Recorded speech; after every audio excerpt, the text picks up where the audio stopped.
Hey, it's me, Leslie Rogalski, creative director for the Beadsmith.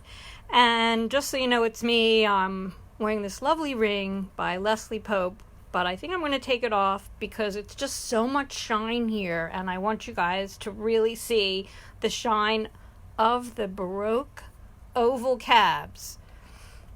We're going to make a pair of earrings step by step today, featuring ginkgos and the oval cabs.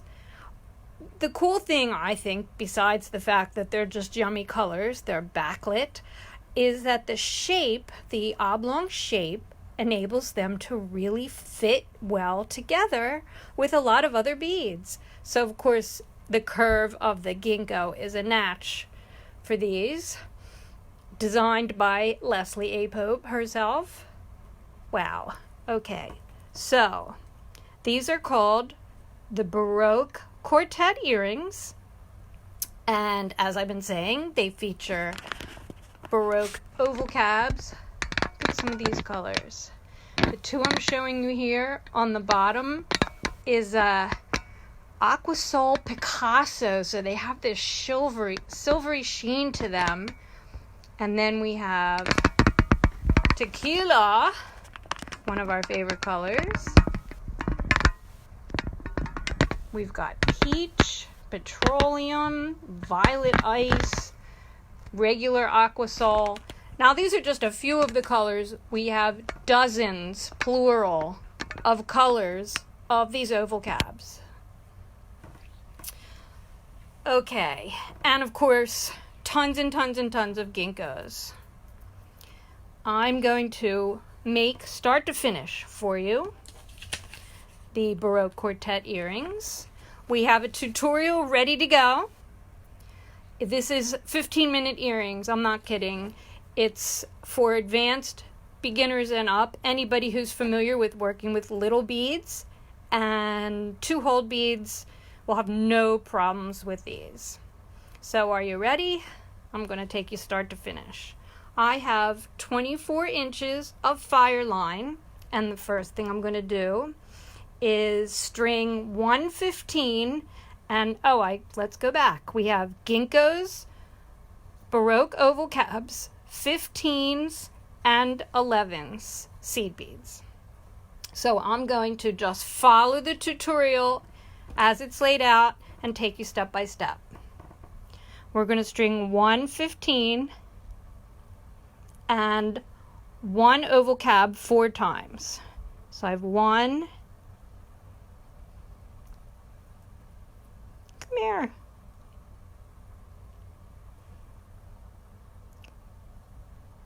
2. You want to make sure all the holes are cleared before you use any of these. I've pre-checked. 3.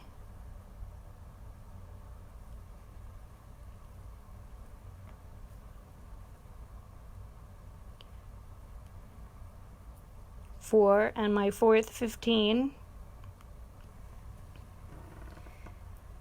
And you're going to bring them down, leaving enough tail to thread onto a needle later and weave in. You're going to go through these again, tighten it up. So I'm just holding it up here so you can see. You don't want to skip anything. Go through the 15s and the cabs.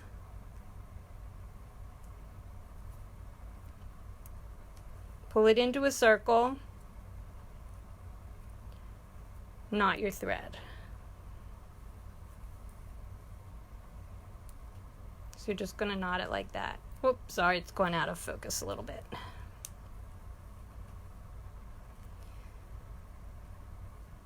Then you're going to want to take your tail, string a needle on it, and weave it in. To save time, I'm just going to leave my tail for now and just trim it so it's out of the way.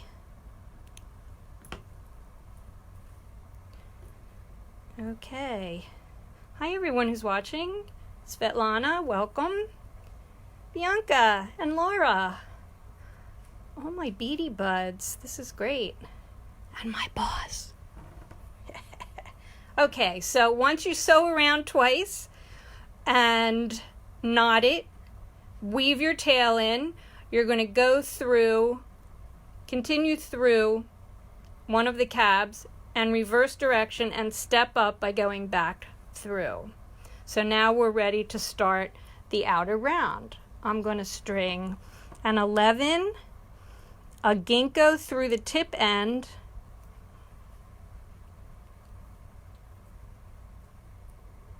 so that fits in here, picking up 4 15s, 1, 2, 3, 4, from my Beadsmith treasure map.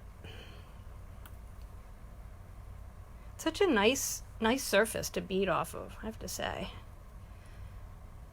4 15s. I'm going back through the ginkgo, the other hole of the ginkgo, picking up another 11,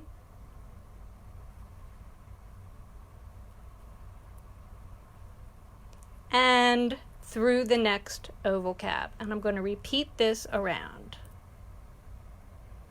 So now I'm going to do this 3 more times. I got my 4. All right. Pick up an 11, a ginkgo through the tip end, 4 15s. I'm going to do the whole thing for you instead of having this stepped out, so you can see that it's really pretty fast. Don't forget to pick up an 11 again before you go through the next baroque oval cab. And pull your tension kind of snug. Hi, Rita.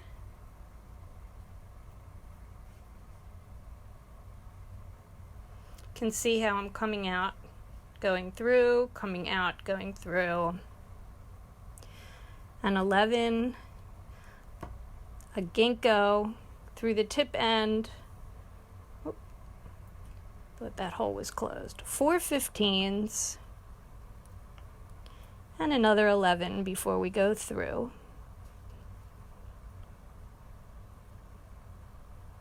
The next cab.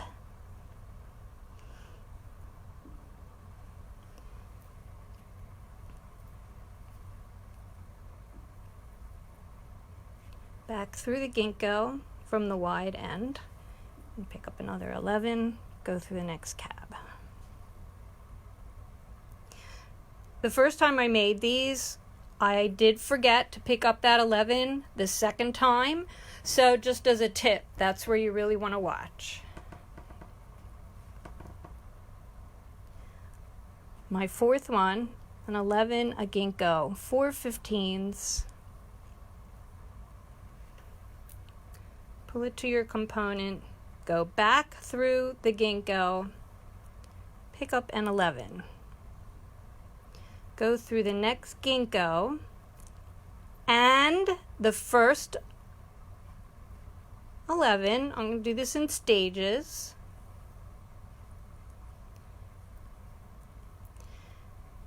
You're going to go, so you've completed all the way around, adding those beads. You want to exit through that 11, the ginkgo, and 2 of the 15s on top of that first ginkgo.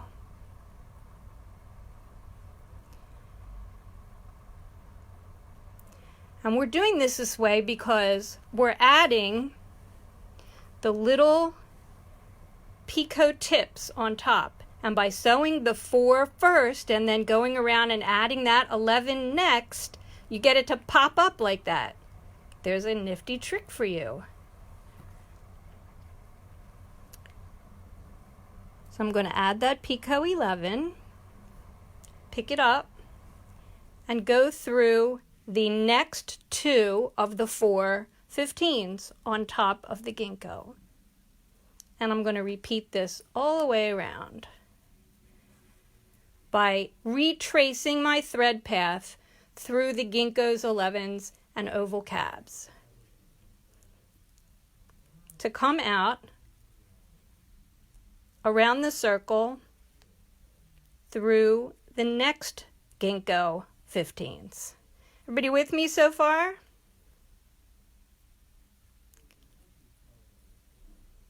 You can see how fast this is going to make up. If you're not telling people how to do it, it goes much faster. So I'm going all the way around, out the next ginkgo, and careful not to get your thread caught. Make sure you go through 2 of the 4/15s on top of the ginkgo. Come on.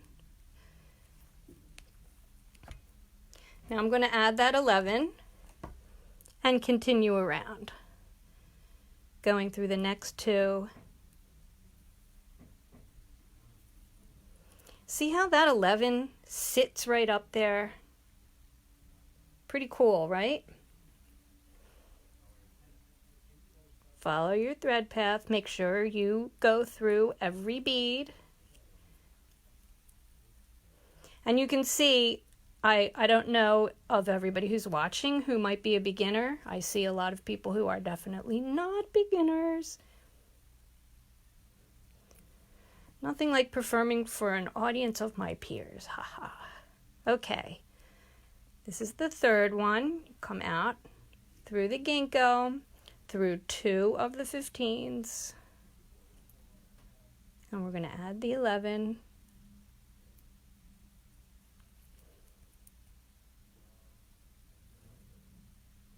I feel like we need background music while I'm doing this. Pick up the 11. So this is just a repeat, around and around. And we're going to do the last one.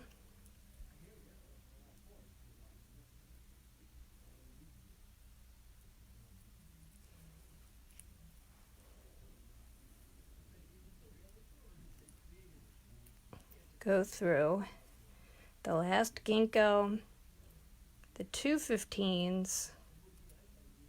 Did I come out that 15 already? No.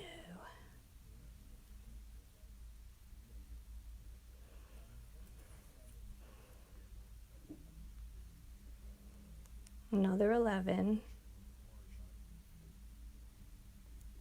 between, in the middle. Now I'm going to sew all the way through and come out the first 11 picot tip that I added, and we're going to add the beads where our ear wire goes. Now, I don't like to just add a jump ring that's open to my beadwork. I don't like to add an ear wire to my beadwork either, because it's open and the threads can come off. So what I do on almost everything that I make is I add a closed jump ring to which I will attach my ear wire. And you can do all kinds of sort of fancier things here. So I'm going to string, let's see, 2 15s, make like a little figure 8. I'm going to string 2 15s and an 11, and then my closed jump ring.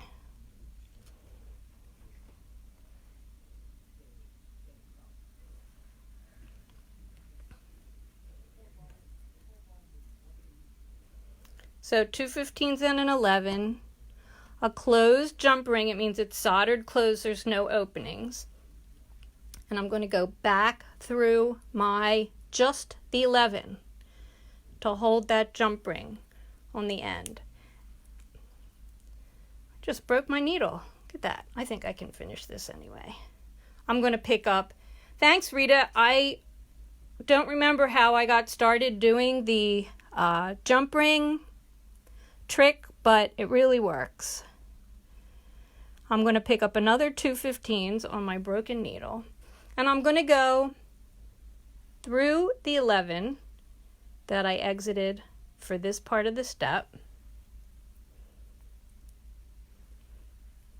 And there you go. Now what you want to do is repeat the thread path to reinforce that little loop of beads, and then go follow existing thread paths through to secure your thread, trim it, and add your ear wire. Let's show the shiny side. So that's it, you guys. There's the final illustration. There's the final earring.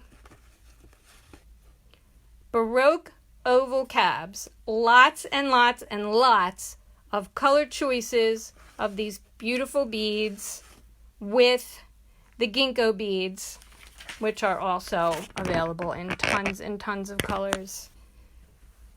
Woohoo! Of course, our favorite is tequila. Are there any questions?